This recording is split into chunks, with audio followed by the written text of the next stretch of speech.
Par là, ça vous arrangerait, j'imagine.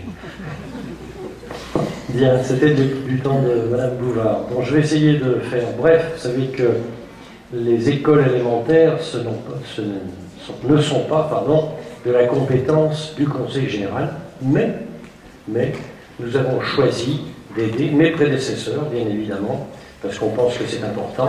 Donc on continue, et tout à l'heure Jean-Yves a annoncé le montant, qui est relativement modeste, mais enfin conséquent. Et puis, ces aides aux communes, on a choisi aussi de les attribuer d'une manière différente, en sollicitant par territoire les élus pour qu'ils nous disent ce qu'ils souhaitent faire de ces aides aux communes, qui représentent pour le département une somme importante, 7 millions d'euros. Donc, on a constaté que la préoccupation qui arrivait systématiquement en tête, aussi bien des maires que des présidents d'intercommunalité, c'était les équipements scolaires et les écoles. Voilà.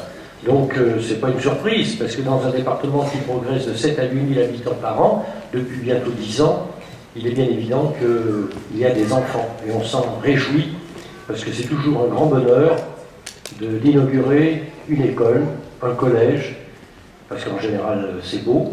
Il y a toujours des enfants, et bon, ça nous ramène un petit peu à la réalité et à l'avenir, et au souhait qu'on a tous de voir nos enfants réussir et se retrouver dans des lieux absolument magnifiques. Il n'y a pas si longtemps, j'inaugurais, il y a 2 ans je pense, une école à Armona. Il y a encore un peu moins longtemps, j'inaugurais, et là c'était de ma responsabilité, le collège Lucie Aubrac, qui m'a fait quelques soucis quand même, parce qu'on est rentré encore avec des ouvriers à l'intérieur, on ne savait pas si on allait pouvoir l'ouvrir le jour de la rentrée. Alors ça aurait sûrement bien plu aux enfants, ça faisait quelques jours de vacances, mais je peux vous dire que le président du Conseil général, il s'arrachait les cheveux, parce que c'est toujours quand même un risque d'avoir encore un chantier, alors que les jeunes doivent arriver. Alors c'est un honneur, parce que d'abord, ils sont là, présents, c'est vivant. Tout à l'heure, il y en a un qui comptait les verres. Il m'a dit, il y en a 142. Et puis alors, il y a une fille qui m'a dit, est-ce qu'il y en a pour les enfants? Voilà, comme quoi, vous voyez, ils ont des préoccupations importantes. Voilà, donc, c'est un secteur aussi, l'agglomération de Bourg, qui se développe, qui a une progression démographique, par la ville, mais autour. Il y a des secteurs où on se développe davantage dans notre département, notamment le Pays Gex et la Côtière, et aussi le Val-de-Saône. On a un département donc, qui, de ce point de vue démographique, est plutôt en progression, comme je vous l'ai dit. Et puis au plan économique, bon, je vais quand même en dire 2-3 mots, parce que tout se tient, évidemment. Et si on fait des investissements, il faut aussi pouvoir les financer.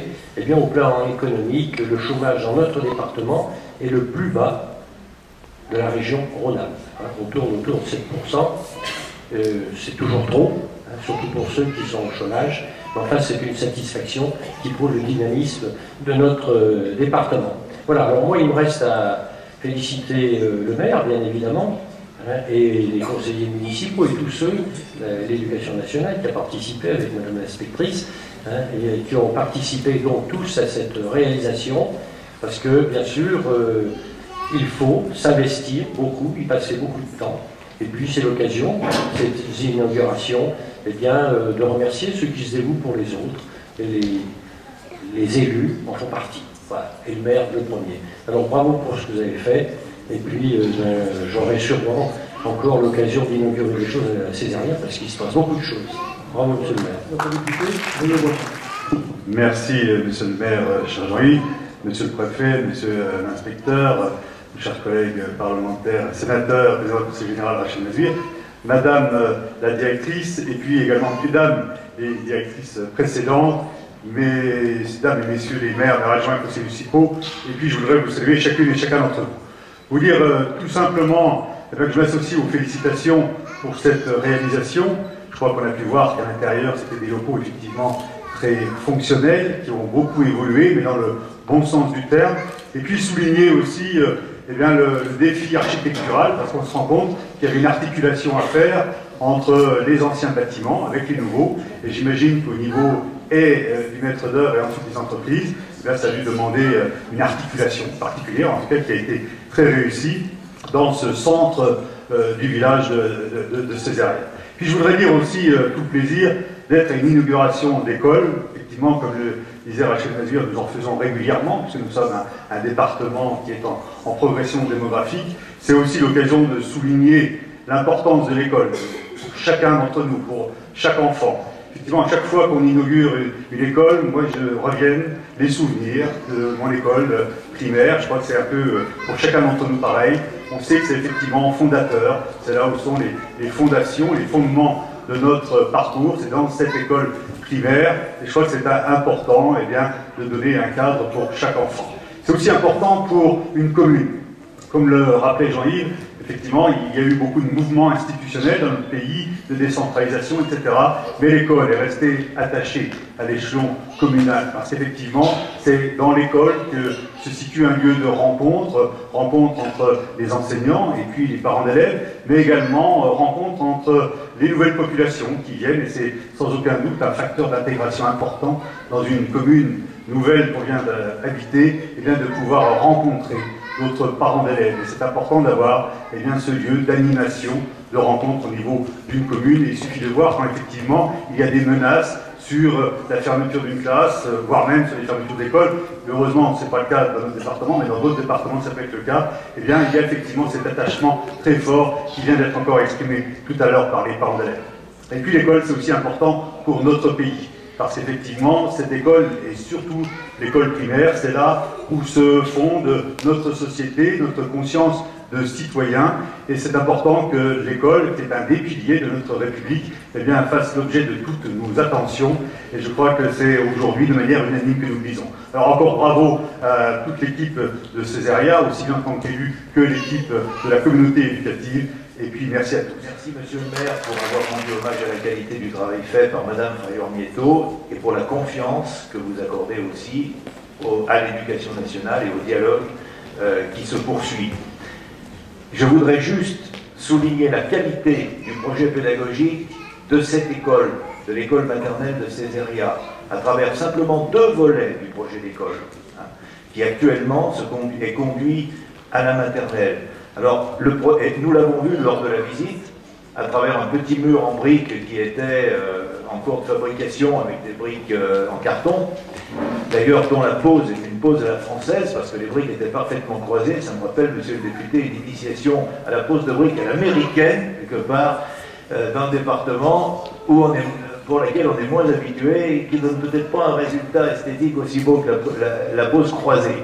Donc je vois qu'ici, on a une pose à la française, ça me réjouit, et on fait de nos élèves des bâtisseurs, parce que un des thèmes du projet d'école, précisément, c'est l'habitat, c'est la construction, c'est le logement, parce que l'école a été rénovée, et que l'équipe pédagogique, et je la remercie, s'est associée à ce contexte, dans ce contexte de rénovation, s'est associée aux efforts de la mairie pour précisément donner du sens aux apprentissages pour l'année scolaire.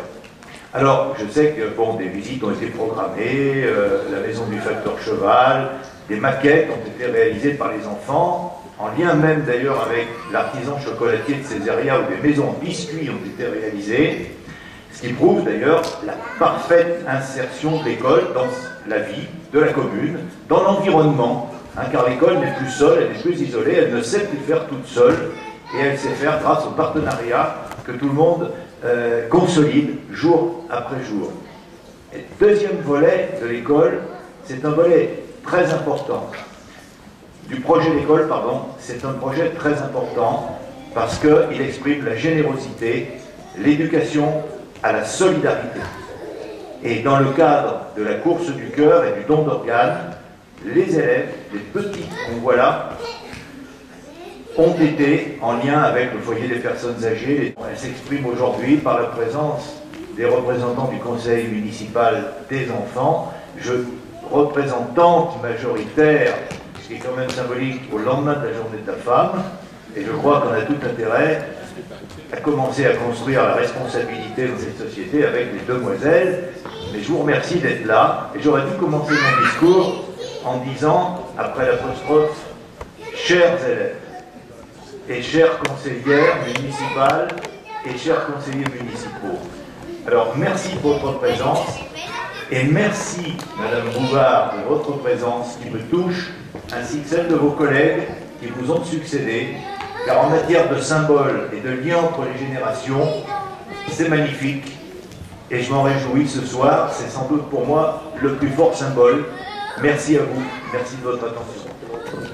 Monsieur le maire, monsieur le conseiller général, merci de nous accueillir dans notre commune. Monsieur le sénateur, monsieur le député, monsieur le sénateur, monsieur le directeur académique, je commence à m'y faire, mais tout juste.